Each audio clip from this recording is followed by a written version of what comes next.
Greetings and salutations, my movie-loving friends. My name is Gilbert Ybarra, and welcome back to the Attic Review. On today's episode of Tar, I want to talk about old Ricky from Sleepaway Camp, and if he knew about Angela the whole time. It seems like Slick Rick might have been in on the secret, and perhaps even an accomplice. Let's synopsis the movie real quick, and then we'll get to the two-killer theory. This opening was not meant to be funny, but it kinda was. John. And a tragic boat accident takes us to the main part of the plot. The survivor of the accident, Angela, lives with her creepy aunt and cousin Ricky. And they off to summer camp. And it's just how I imagined it would be. The dude's wearing the tightest of shorts to proudly present those moose knuckles. And being weary of those PDF files that are running the kitchen, Angela is almost a victim to this scumbag, but he feels the heat of his attempted crime in a beautiful display of karma. So anyways, more shit like that happens around camp. Someone messes with Angela and they get dealt with violently. From some killer bees up Billy's ass, to a particular scene that'll leave you never looking at curling irons the same. Hey, Sleepaway Camp! Why are you so fucked up and gotta have that trauma-inducing ending? Seriously, Angela's freeze frame hiss left me messed up to this day. But fantastic ending worth talking about. Alright, meow, to talk about this mofo named Ricky. I'm just saying, I'm pretty sure that Ricky knew about the Angela situation. Angela/Peter lived with Ricky and his mama, Dr. Martha, for 8 years. In that time under that roof, Ricky never picked up on that shit? Rick seems like a clever fellow. I'm sure he knew something was afoot. But let's just say that Dr. Martha didn't want to risk a surprise shock like Paul got. It would be a good idea to let Rick in the circle of trust. Hence his conviction in saying, "I'll never tell," when it comes to Angela's fraudulent medical slip. And it also explains his violent temperament when it came to guarding Angela.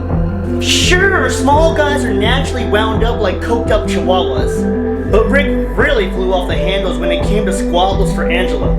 Guy was a madman, constantly throwing himself in 1v5s, and his consistent threats of revenge that he loved saying out loud for the camp to hear. So much so that owner Mel beats his ass into a coma, G. But was Mel's gross ass incorrect about his accusations? Mel might have been right. This might have been a tag team cousin massacre. This reminds me of Scream 3 and how they try to convince us that that was a solo project. It wasn't. I'm just gonna say, no way one person is running amok all over Arawak doing this. One of my biggest reasons is this. The little bastard kids who were throwing water at Angela after she almost drowned?